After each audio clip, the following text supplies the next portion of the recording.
शंकाचिन्ह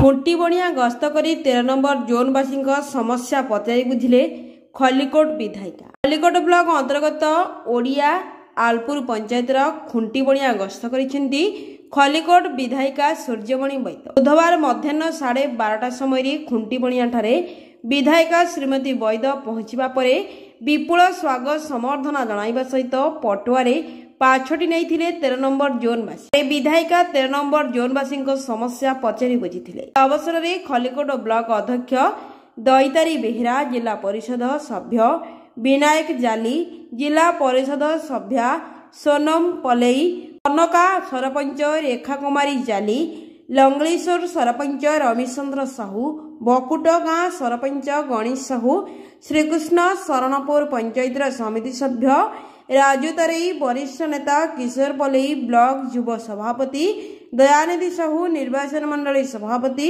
भिकारी पांडी, युव नेता बोलू तरेई, रत्नकार साहू, पत्थरा सरपंच पिंकी बेहेरा, पूर्वतन सरपंच बनमाली बाला, कैरासी पूर्वतन सरपंच प्रफुल्ल साहू, रत्नाकर साहू, प्रसन्न साहू, श्रीकृष्ण शरणपुर पंचायतर सरपंच रोबिलता साहू समेत बहु पंचायतर सरपंच समिति सभ्य और 13 नंबर जोनवासी उपस्थित थिले। Bureau report Ganjam times.